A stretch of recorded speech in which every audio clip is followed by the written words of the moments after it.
정치, 문화, CEO, 스포츠 각 분야의 굿피플, 핫피플, 갓피플을 모시고 인생 이야기를 들어보는 이야기를 담다 이담입니다. 오늘은 대한민국 가요계의 갓피플입니다.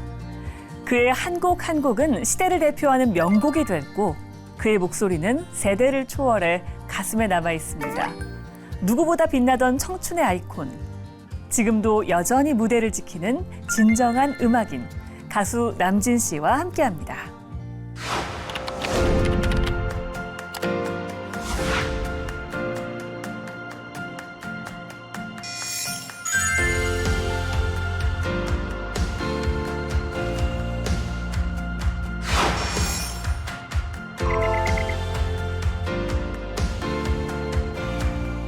(60) 년 동안 사랑해준 팬들을 모시고 그 추억을 함께 더듬어 보면서 네. 얘기를 하면서 그때 시대로 돌아가는 거죠. 네.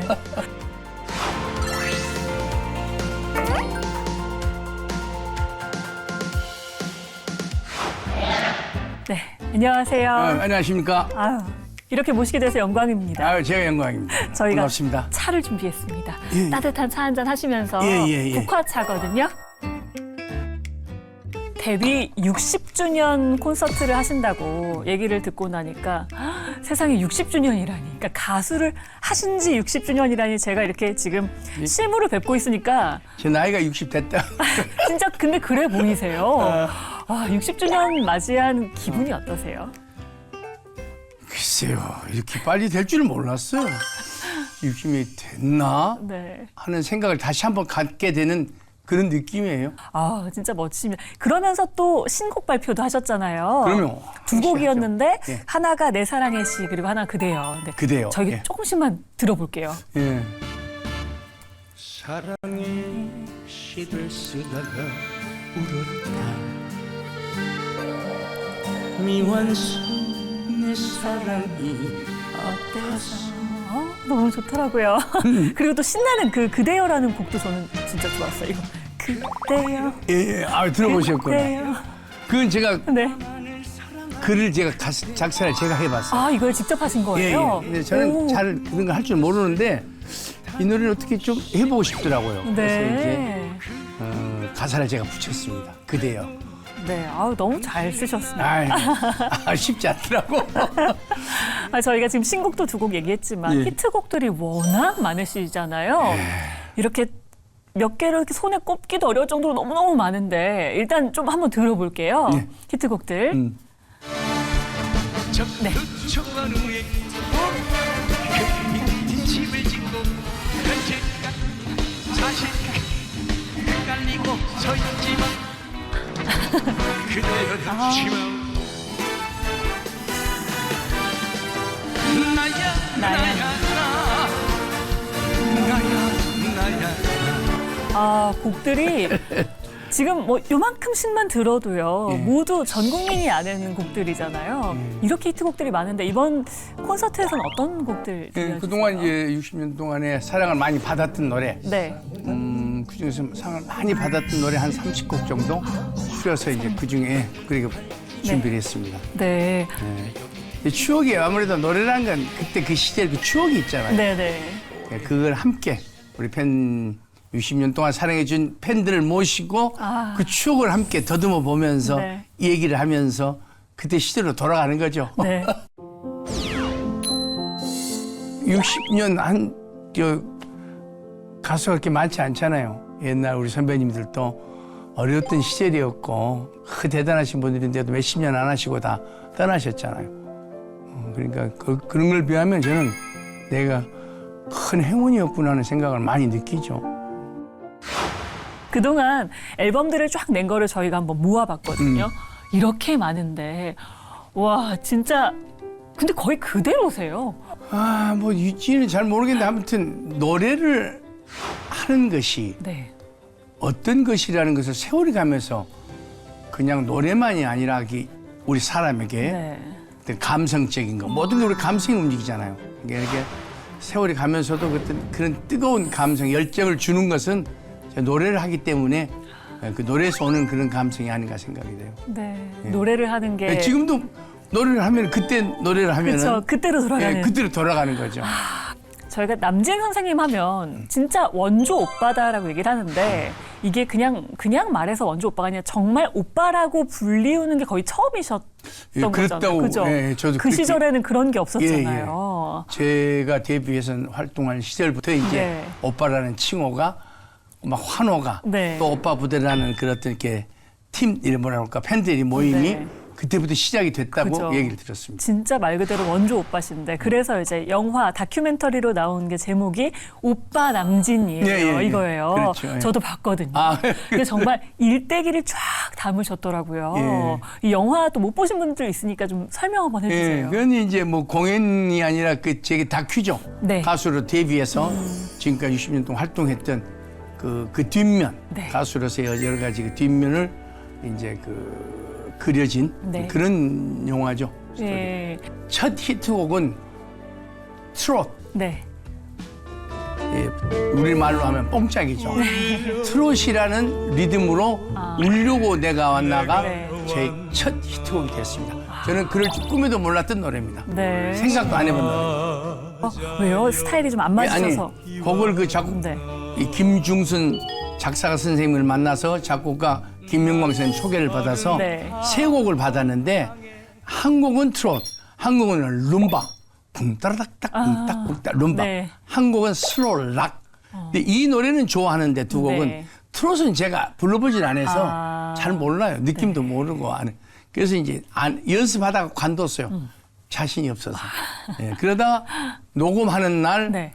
한 곡이 더 필요해서 할 수 없이 연습을 하다 말았는데도 그 노래를 다시 한번 해보라고 그러더라고요. 그 한 곡이 부족하니까.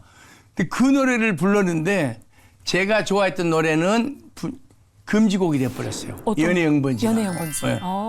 제목이 연애 영번지라고 해서 그게 시대가 그래. 지금 같으면 금지 되겠어요? 왜 금지가 된 거예요? 연애 그게 연봉지. 모르죠, 그것은. 저 연애 연봉지도 준비가 돼 있거든요. 한번 예, 들어볼게요. 들어볼까요? 예. 호수 같은 내 마음 태양처럼 뜨거워 그리워 아니 이렇게 아름다운 예. 가사에 이 곡이 왜 금지가? 정말 멋있었죠. 혹시 뭐 달콤한 입술 이런 게 뭐 문제가 됐다는 아니, 건가요? 아니야. 연애 영번지라는 게 제목이요? 그게 안 된다는 거죠. 그때는 시대가 그래서 시대가. 지금 같으면 이해를 아무도 못 이해가 안 하는데 돼요. 그때 네. 시대는 이 심의위원이라고 있어가지고 세상에. 조금 이게 내용이 좀 그런데 그러면 금지해요 그냥. 그래서 너무 아쉬운데. 이 분위기가 네. 탁 떴어요. 뭐처럼 이게 네. 이 곡이. 근데 바로 한 6개월 됐는데 금지시켜. 너무 아쉬운데요. 너무 실망했죠. 네. 어린 나이에 정말 그죠. 한 번에 또 실패도 있었고 그래서 반응도 있고 기대를 했는데 그게 완전히 이제 금지가 돼서 제 어머님이 한 번은 이제 서울에 올라오셔가지고 네. 내가 좀 우울해 있으니까는 내가 얘기를 했더니 어머니가 네 곡 이번에 들어보니까 울려고 내가 왔나는 노래. 어르신들은 트롯을 좋아하잖아요. 트롯 리듬이. 네. 나는 그 노래 좋았는데 그 노래 다시 한번 해봐라 그러더라고. 그래서 이제 힘을 주시길래 그 노래를 다시 한번 이렇게 꺼졌던 노래를 네, 불렀는데 불러본 거죠. 네. 그 노래가 와. 저의 대표곡이 첫 스타트의 히트곡이 될 줄 꿈에도 몰랐죠. 이게 삶이라는 게 거기서 참 많은 걸 느꼈어요. 생각지도 안 했고 맞아요. 또 안 했던 노래가 네. 할 수 없이 했는데 그게 운이 들어와서 그게 우리 가요계 오히려. 최고의 그 75년도 히트곡이 됐었어요. 네. 울려고 내가 왔나. 울려고 내가 왔나. 김중순 작사, 김명광 작곡. 네. 그 두 분에게 큰 행운을 받은 거죠. 네. 정말 히트곡이 많으시잖아요. 아까도 예. 뭐 잠깐 들었지만 혹시 그런 모든 곡들 중에 이 곡은 나에게 정말 소중한 곡이다. 혹은 내가 정말 좋아하는 곡이다. 하나 꼽으실 수가 있으시겠어요? 근데 이제 그 시대라는 게 가기 때문에 어느 때가 없잖아요. 계속 세월이 흘러가고. 근데 그때 곡이 있어요. 그래서 유행 가요라고 그래요. 그쵸? 옛날 우리 어르신들은 가요라는 소리 절대 안 해요. 우리 유행 어릴 때는 유행 가요. 가요. 그 시대. 네. 그러니까 제가 데뷔 때는 울려고 내가 나로 히트를 했지만 네. 바로 그 다음 해에 그 같은 트로트 스타일의 최고 히트곡 우리 박춘석 선생님을 만났잖아요. 우리나라 유명 네. 최고의 작곡가. 최고의 작곡가. 그때 행운 아니에요. 그래서 만나서 가슴 아프게란 거죠. 네. 그 노래가 아주 또 제 트로트 곡 중에는 가장 많이 사랑을 받았던 노래가 됐죠. 또 그러다가 또 세월이 바뀌면서 네. 그때 우리가 산업화 시대가 되면서 전부 시골에서 도시로 와서 공장에 일하고 돈 벌어서 고향에 내려가서 부모님하고 저 푸른 초원 위에 아, 그림 같은 집 너무 짓고 좋아요. 살아간 그 인구 노래. 한 100년. 네, 네. 그때 이 노래가 우리 가요계에서의 최고의 템포가 빠른 노래였어요. 그러니까요. 저는 지금 보면 보통 템포인데 아, 제일 그때는 빠른 노래 템포. 그 시절에 얘기하는 거예요. 지금 예를 들어서 님과 함께를 부른다면 지금은 또 다르죠. 그때는 그냥 님과 함께 신나게만 놀면 되고 지금은 님과 함께 따뜻하게 포근하게 차분하게 좀 뜨거운 맛을 이렇게 느끼고 싶은 멋쟁이 높은 빌딩 시대지만 유행 따라 사는 것도 제멋이지만 이게 표현이 좀 달라요. 옛날엔 그냥 멋쟁이 높은 빌딩 이렇게 되지만 지금은 그것을 가슴에 확 담고 부르고 싶죠. 저는 선생님 이렇게 춤추시는 것도 너무너무 좋아요. 저는 춤출 줄 모르는데 아니, 너무 잘 추세요. 그것도 참 행운이라는 게 필요해요. 네. 제가 이제 무명 가수 때인데 KBS에 그때 당시 가서 그 유명한 이인범 선생님이라고 우리나라의 재즈 그 바레나 네. 춤 유명한 분이 계세요. 그분을 전 누군지도 잘 모르는데 거기서 우연히 봤는데 나를 이렇게 부르더라고요. 야, 너 이 데뷔하는 거냐고. 예, 좀 신인 가수입니다. 그랬더니 앞으로 시대는 그게 60 지금 5년도 얘기하는 거예요. 네. 앞으로 시대는 춤추는 시대가 온다. 가수가 노래만 가지고 옛날 우리 선배님들은 정장에 그죠, 싹 손만 서서. 딱 맞아요. 이것뿐이에요. 네. 앞으로는 그런 시대가 오니까 춤을 좀 배우라고 그래서 이제 그 선생님한테 스텝을 좀 배웠죠. 그게 이제 큰 행운이 될 줄. 그래서 역시 스텝이 다르세요. 예, 그래서 그분을 만난 게 인연이라는 게 참 중요한 것 맞아요. 같아요. 그 스텝 저 나중에 좀 가르쳐 주세요. 너무 멋지시더라고요. 다리 이렇게 하시는 거. 열심히 배웠죠.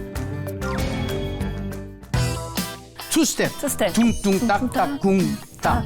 둥둥 딱딱 쿵딱. 이제 상체가 이게 허리가 틀리면서 이렇게 딱 이렇게. 발라 이렇게 허리가 틀려가지고. 와, 선생님이랑 제가 춤을 다 춰보다니.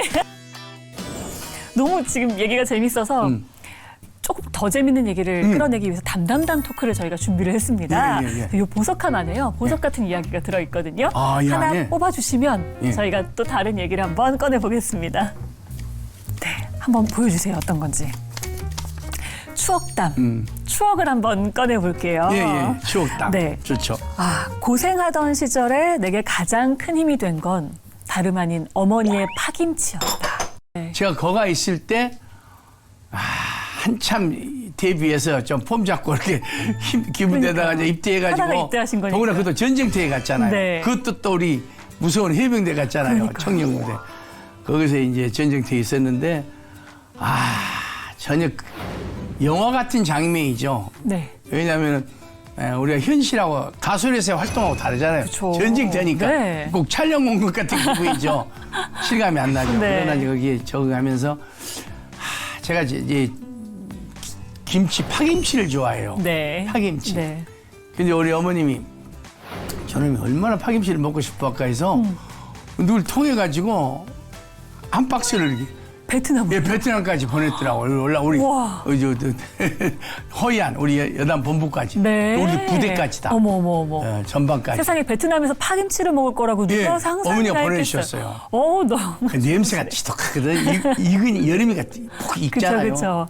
냄새 못 맞춰 달. 근데 이제 그걸 갖고 누가 가지고 왔더라고요. 근데 그 그리움을 한 방에 잊게 하는 맛이었겠어요. 예. 그죠? 그래서 지금도 우리 파김치 네. 보면 어머니 생각나고. 어머니. 그럼요. 예. 와, 예. 어머님께서 가장 이렇게 가수 생활 하시는데도 굉장히 힘이 되셨다고 들었거든요. 결정적이죠. 어머님 도움 없이는 제가 오늘 있을 수가 없죠. 예. 원래 집에서 좀 반대하셨었죠? 그렇죠. 옛날에는 이제 연예인 한다는 가수 한다는 것은 네. 이제 조금 이렇게 바람직하지 않으셨잖아요. 부모님들 특히 아버님은 이제 옛날 언로 하시기 때문에 그리고 또 국회의원까지 하시고 또 그러시니까. 예, 언론도 하시고 예. 교원도 하시고 사업도 하시고 굉장히 보수적이시잖아요. 네, 옛날 어르신들은. 네. 그 아버님이 이제 몸이 불편하셔서 내가 노래 막 시작할 때 병원에 오래 계셨어요. 3년 동안 문밖을 못 나오시고. 그렇기 때문에 전혀 몰랐어요. 전혀 몰라서 할 수 있었지. 네. 그냥 아버님이 이제 건강하시고 이렇게 있으면 큰일 나죠. 쫓겨나죠. 혼나죠. 예. 그리고 이제 인터뷰를 제가 여러 가지를 봤는데 아까 잠깐 얘기했던 월남전이 있기에 내가 있었던 것이다. 뭐 이런 얘기도 많이 하셨더라고요. 그러니까 그만큼 해병대에서 고생했던 게 인생의 큰 밑거름이 됐다. 뭐 이런 얘기도 하셨어요. 상상도 못했던 그런 걸 겪어보잖아요. 그러니까요. 마저도 보고 또 목숨도 정말 포탄이 막 폭탄 이렇게 밥 먹고 매복을 나가야 돼요 밤에는. 네. 제가 우리 해병 여단 2대대 2대대 3소대 3분대 와. 이렇게 내가 이랬는데 네. 밤에 이제 매복을 나가야 되는데 밥 먹고 나가려고 딱 이러는데 그냥 뭐예요? 소리가 나요. 근데 아직 익숙치 않으니까 도착한 지 네. 얼마 안 됐으니까 약간 멈추다 이러는데 전부 엎드리더라고요. 폭탄이다 그러는데 저는 그 순간에 벌써 이미 팍 폭탄이 떨어지는 와. 거예요. 그런데 이제 거기는 전부 모래예요. 네. 우리 저 네네. 해병대 있는 데는. 그 이제 그냥 박히더라고요. 폭탄이. 그러면서 그냥 프로펠러가 뒤 달렸어요. 네. 피 도는데 그게 불발된 거예요. 터졌으면은 아 그때 갔죠. 그때 한 몇 사람이 옆에 있었는데 우와. 지금도 가끔 그 친구들 이제 통화하고 그래요. 아이고 예. 그때 얘기하시겠네요. 그때 터졌으면 그때 그러죠. 아유 형님 그때 터져서 우리가 다 뒤졌는데 못 봤는데 그래, 다행이다고. 그러니까 이렇게. 대한민국이 아주 큰 보물을 잃을 뻔했네요. 하여튼 그 월남 도착해서 한 일주일 정도 안 됐을 거예요. 와 진짜 부대에 무서우셨겠어요. 전방 배치돼가지고 또 전혀 가수 아닌 그쵸. 생명이 뭐라는 것도 거기서 느꼈고요. 또 거기서는 어떤 명예, 부도 1%도 관계없어요. 없죠. 그죠. 아무 관계. 네. 오직 죽냐 사냐 아니야. 그 둘 하나뿐이에요. 진짜 새로운 경험하셨겠네요. 예, 주위에 가까웠던 우리 전우들도 돌아가시는 것도 네. 전사하는 것도만 보고 그게 참 여러 가지 젊었던 나이에 어떻게 보면 참 큰 경험을 하게 된 거죠. 정말 값진 경험. 네. 항상 감사히 생각합니다. 저희 해병대 생활을. 네. 예. 저희가 그럼 또 다른 얘기를 한번 꺼내서 또 한 번 담담담 토크를 진행해 볼게요. 또 보석함에서 하나 꺼내주시면. 무용담. 무용담. 무용담 하니까 저는 무슨 얘기가 나올지 알 것 같은데요. 무용담. 나는 뭘까? 텃세 부리는 조직폭력배와 이른바 맞짱을 뜬 적이 있다. 아유, 이거 사건이었죠. 참 예. 사건이었어요. 89년. 기억하고 싶지 않은 일인데 그러세요. 제가 이제 활동을 하다가 그때 당 시대적으로 좀 문제가 있어서 조그만 이제 사업을 하다가 조금 시작했는데 고향에서 했잖아요. 근데 이제 그 유흥업 관계에 있어서 조금 이렇게 끈들끈들한 친구들이 저보다는 한참 후배들이죠. 후배들이 조금 이렇게 불편하게 하더라고요. 근데 그게 이제 다른 동네 이렇게 고향이 아닌 다른 지역 같았으면 이해할 수 있죠. 네. 사회라는 게 그런 것도 네, 있으니까. 네. 근데 고향에서 그런 걸 받으니까 좀 섭섭하더라고요. 그죠. 우리 고향에서 1년 선배도 얼마나 커요. 그러니까요. 1년 선배가. 네. 그렇죠? 네. 한참 후배들인데 한참 후배들 그러면은 좀 이건 그렇죠. 참 경우가 없다 그래서 몇 번 얘기를 해도 안 듣더라고요. 제가 나이프라고 그러죠. 길로 제가 뒤에서 맞았어요. 그래갖고 앞으로 그쵸. 아이고. 근데 다행히 심장에서 대동맥이라는 게 있어요. 이렇게 네네네. 나가는데 3mm 사이로 지나갔어요. 그게 닿았으면 한 30초, 1분 안에 가요. 그럼요. 피가 멈추지 못하니까. 근데 네. 다행히 3mm 사이로 지나간 거예요. 칼이. 와. 이 허벅지에서. 그래서 지금 이렇게 여기 너무 이렇게 나와. 예. 감사하네요. 예, 그 맞아. 지금도 진짜 정말 많이 그 다치셨던 생각하면, 참- 거네요. 참 운이 좋았구나. 예. 그런 일도 한 번 있었어요. 하늘이 구해주신 거죠. 네, 맞습니다. 안 그랬으면 우리 팬들하고 그때 이제 떠났죠. 안 됩니다. 너무 다행입니다. 저희가 아까 또 뭐 고향, 지역 얘기하시니까 또 갑자기 생각나는 게 이렇게 지역 이렇게 해서 다 갈라서 또 라이벌 얘기가 있었잖아요. 남진과 나훈아. 우리 훈아 그죠? 씨하고. 예. 와, 진짜 희대의 어떤 라이벌이다 하지만 뭐 실제로 사이가 안 좋으신 건 아니니까요. 그죠? 그럼요. 가요 사회에 네. 그 라이벌 시대라고 여기서 있었던 건 저희들이 처음이에요. 그러니까 이것도 아무나 주어지는 게 아니거든요. 옛날 그 유명하신 남인수 선배님, 네. 현인 선배님, 백일선 선배님, 그 훌륭하신 선배님들이 계셨어도 라이벌 시대라는 걸 없고 그냥 같이 이렇게 같이, 예, 네. 활동하시는데 우리는 진짜 시대가 그렇게 라이벌을 만들어 준 거죠. 맞아요. 예. 방송에서 또 그렇게 괜히 만들어서. 맞아, 만들어주고 네. 그때는 이제 또 시대가 또 바뀌었잖아요. 네. 그러니까 이제 흥행사들도 그쵸. 그렇고 기획사들이 그래야 재밌잖아요. 그냥 놔두면 재미없잖아요. 이게 막 네. 화제를 만들어서 네. 붐을 만들어준 거죠. 그래서 우리 가요계 라이벌 시대를 가졌던 것은 우리 두 사람에게 큰 행운이죠. 사실 말이 라이벌이 지금 말씀하신 것처럼 어떻게 보면 같이 이제 가요사를 계속 쭉 지내오신 건데 이번에 나훈아 선생님께서 이제 은퇴 선언을 했잖아요. 믿어지지가 않아요. 어떠셨어요? 마음이 어떠셨어요? 물론 이유가 이제 지금 네. 본인의 뜻이지만은 좀 아쉽고 믿어지지가 지금도 실감이 나지 않네요. 네, 그러니까요. 좀 서운한 느낌도 있으셨을 아 것 같아요. 그러면 우리 또 훈아 씨가 있어야 그죠. 또 또 그런 느낌이 내가 있는데. 함께하는 그런 네. 추억이나 그런 게 있는데 좀 허전하네요. 그럼 남진이라는 가수가 어떤 가수다라고 이렇게 딱 기억이 되고 싶으세요? 그 시대에 팬들과 가깝게 네. 아주 가깝게 정겹게 즐겁게 잘 지냈던 가수였다.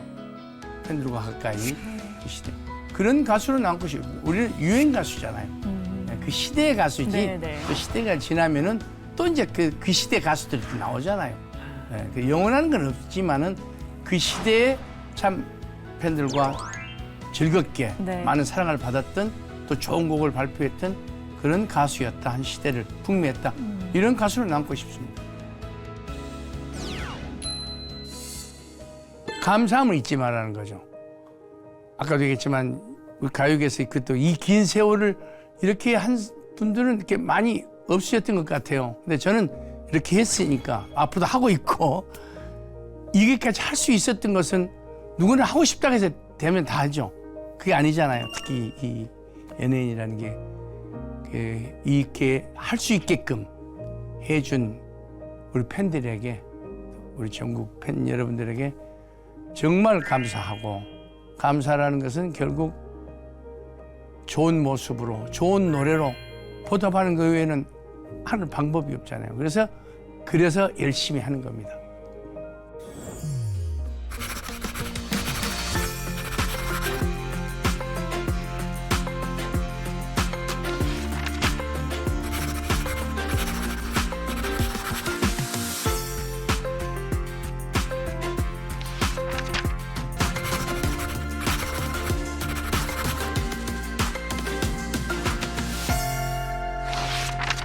네. 인생은 60부터라고 하잖아요. 근데 가수 인생도 60부터인 것 같습니다. 데뷔 60주년을 맞은 가수 남진 씨의 이야기를 담아봤습니다. 저희는 이단에 만나요.